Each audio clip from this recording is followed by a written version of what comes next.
দেখুন, প্রথম প্রশ্ন হলো সুপ্রিম কোর্টের আদেশে, প্রথম হাইকোর্টের আদেশে, পরবর্তী সময় সুপ্রিম কোর্টের আদেশে তাদের চাকরি গেছে। আমরা আশ্বস্ত করেছিলাম আমরা তাদের জন্য আপ্রাণ চেষ্টা করব। আমরা 2 বার করে তাদের চাকরির মেয়াদ সুপ্রিম কোর্টের নির্দেশ মেনে, সংবিধান মেনে তাদের চাকরি মেয়াদ আমরা এক্সটেন্ড করি। পরবর্তী সময় আর দেওয়া সম্ভব নয়, সেজন্য তারা ছাঁটাই হয়েছে। এটা কোনো সরকার, না আগের সরকার না পরের সরকার, কেউ ছাঁটাই করেনি। কিন্তু কেন এই যে কোর্টের অর্ডার, আদালত আদেশ করতে গিয়ে যে অনিয়ম দেখেছে, অনিয়মের কারণে তারা ছাঁটাই হয়েছে। তাদের যোগ্যতার প্রশ্ন উঠেনি, উঠেছে অনিয়মের জন্য। যাই হোক, পরবর্তী সময় তারা যাতে আবার কোনো না কোনো চাকরিতে ঢুকতে পারে, সেজন্য সুপ্রিম কোর্ট বলে দিয়েছে 2023 পর্যন্ত তাদের বিভিন্ন দপ্তরে, শুধুমাত্র টেট নয়, বিভিন্ন দপ্তরে চাকরির জন্য ইন্টারভিউ দিতে পারবে যদি বয়স বেশিও হয়ে যায়। রিল্যাক্সেশন, এজ রিল্যাক্সেশন তার দেওয়া হয়েছে।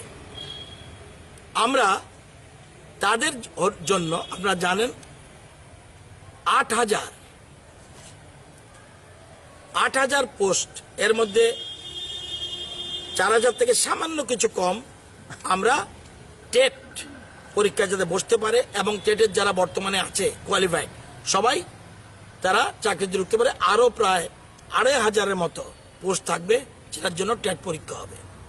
সেকেন্ডলি, আমরা কিছুদিন আগে ক্যাবিনেট 1,500 গ্রুপ সি এমপ্লয়ি এবং 2,500 গ্রুপ ডি এমপ্লয়ি, সেখানের জন্য আমরা নিয়োগের জন্য ব্যবস্থা করেছি।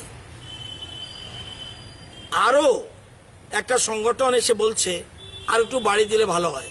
গতকাল স্পেশাল ক্যাবিনেট করে রাজ্যের মুখ্যমন্ত্রী আরও 945টা আসন, সিট গ্রুপ সির ক্ষেত্রে বাড়ি দিয়েছে। আজকে অলরেডি বিজ্ঞাপন জারি হয়ে যাবে। তার মানে 5,000 আমরা তাদের কথা বিচার রেখেই কমন রিক্রুটমেন্ট রুলস, যেটা আমাদের নর্মাল রিক্রুটমেন্ট রুলস, এর বাইরে গিয়ে অন্য বেকাররাও যাতে সুবিধা পায় এবং তারাও যাতে আসতে পারে, সেই জন্য কমন রিক্রুটমেন্ট রুলস আমরা করেছি। এটার একমাত্র উদ্দেশ্য 10,323-এর বেশিরভাগ ছেলে মেয়ে যেন এটা সুযোগ পায়। এবং আরো 1,000 বাড়িয়ে দিলাম, এর মানে 5,000 হলো। এরপরও যদি কোনো অসুবিধা হয়, সেই ক্ষেত্রে আমরা মাথায় রয়েছে, আমরা প্রথমে সরকারি চাকরির কথা চিন্তা করছি। আমাদের প্ল্যানিং ছিল আগে আমরা আউটসোর্সিং এর মাধ্যমে নেব, কিন্তু তারা যা বারবার বলেছে যে সরকারি চাকরি হলে ভালো, সুযোগ করে দিয়েছি, সুযোগ গ্রহণ করবে। যারা টিকলো না তাদের ক্ষেত্রে কি করা যায় সেই প্ল্যানিংও আমাদের রয়েছে। কেউ যদি, যেহেতু আমাদের রাজ্য এবং দেশ গণতান্ত্রিক দেশ, কেউ আন্দোলন করলে কাউকে আমি আন্দোলনে বাধা দেব না, কিন্তু স্বাস্থ্যবিধি মেনে আন্দোলন করুক, আমাদের কোনো আপত্তি নেই। আন্দোলন করতেই পারে, এটা আমি বলবো যে আন্দোলন করো না, তাহলে তার গণতান্ত্রিক অধিকার উপরে হস্তক্ষেপ হবে। এর বেশি আমার কিছু বলবো না।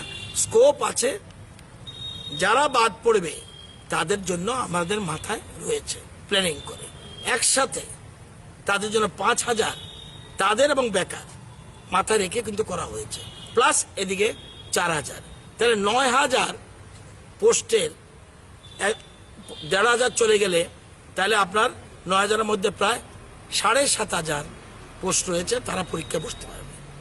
তাদের একটা দাবি ছিল তাদের শিক্ষকদের যারা মারা গেছে 76 জন, তাদের পরিবারের মধ্যে চাকরি প্রদান করা, সেই বিষয়ে আপনাদের সরকার এরকম ভাবে না, এরকম ভাবে সিস্টেম নেই। এগুলি যা নিয়ম কানুন আছে, ডাইনার্সে যে প্রভিশন আছে, এবং এদের মধ্যে অনেক যোগ্য রয়েছে যারা টেট পরীক্ষা পাস করেছে, তারা আমরা অফার দিতে যাচ্ছি ইদানিং। তো সুতরাং যারা পরিবারে মারা গেছে, আমরা জানেন একমাত্র তাদের জন্যই 35,000 টোটাল যত শিক্ষক শিক্ষা ছিল 10,323-এর, এই করোনার সময়ও প্রত্যেক পরিবারে কিন্তু 35,000 টাকা করে দেওয়া হয়েছে। তো অন্যরা যেমন সুবিধা পেয়েছে তারাও পেয়েছে। আগামী দিনে তাদের জন্য আরো পরিকল্পনা রয়েছে, কিন্তু আন্দোলন করলে কাউকে আন্দোলনের জন্য মানা করব না। এরা মেইন যে দাবিটা রাখছে, আমি কথাও বলেছিলাম যে সেই 2 মাস আগে ওদের একটা কমিটমেন্ট দিয়েছিল, ওই কমিটমেন্টটা রাখা হচ্ছে না ওদের যে এটা আমি তো তাদের স্টেটমেন্ট দেখেছি, বলছে শিক্ষামন্ত্রীর সাথে কথা বলে আমরা তত খুশি হইনি, মুখ্যমন্ত্রীর সাথে কথা বলে আমরা খুশি হয়েছি। তাহলে আমি এই ব্যাপারে কি বলবো? স্ট্যান্ড বারবার বদল করলে, মুখ্যমন্ত্রী স্ট্যান্ড একবারও বদল করছে না। মুখ্যমন্ত্রী বলছে তাদেরকে সংবিধান মেনে আইন মেনে, আমিও বলেছি আমরা তাদের প্রভিশন করব, কিন্তু তারা বলবে কোন ইন্টারভিউ ছাড়া চাকরি দিয়ে দাও। এটাকে কোনো বেকার মানবে? রাজ্যের মানুষ মানবে? শিক্ষিত মানুষ মানবে? কোন সরকার পারবে? এই দেশে কোন সরকার পারবে? আমি আইন না মেনে, সংবিধান না মেনে আমাকে চাকরি দিয়ে দাও, আপনার সাথে আমার ক্লোজ রয়েছে, আমি চাকরি দিতে পারবো আপনাকে? আপনাকে ইন্টারভিউ বোর্ডে যেতে হবে। আগের ঘটনাই আবার ঘটবে না। সে একই হবে। আগে এই অনিয়ম করেছে বলেই তো চাকরি গেছে, এবং এই জন্য কমিশন বসেছে। আমাদের গৌতম দেবনাথ একজন রিটায়ার্ড জাজ, উনি কমিশনের তদন্ত করছে। এই পিক অ্যান্ড চুজ এটা করতে গিয়ে কিন্তু চাকরিটা গেল। আগের সরকারের সময় বহুত কাণ্ড ঘটে গেছে, সবগুলি বললে সারাদিনও শেষ হবে না। আমি অন্য প্রোগ্রামে যাচ্ছি, তাদেরকে আপনারাও সহযোগিতা করুন, আমরাও সহযোগিতা, আমাদের সহযোগিতার হাত তাদের প্রতি রয়েছে।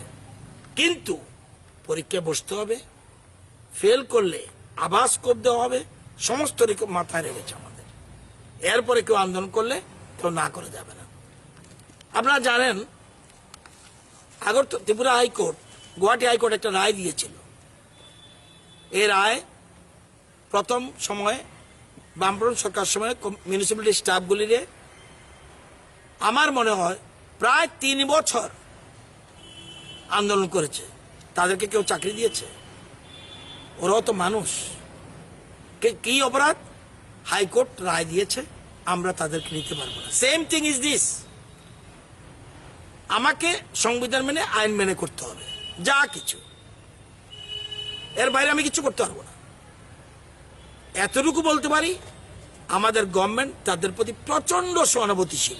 বেকাররা রাগ করবে এটা জেনেও সিম্পেথি তাদের প্রতি রয়েছে আমাদের। কারণ আমরা এমন ভাবে রেখেছি, ব্যালেন্স করে রেখেছি, বেকাররাও পাবে, ওরাও পাবে। এই সংখ্যা প্রয়োজনে আরো বাড়ানো হবে।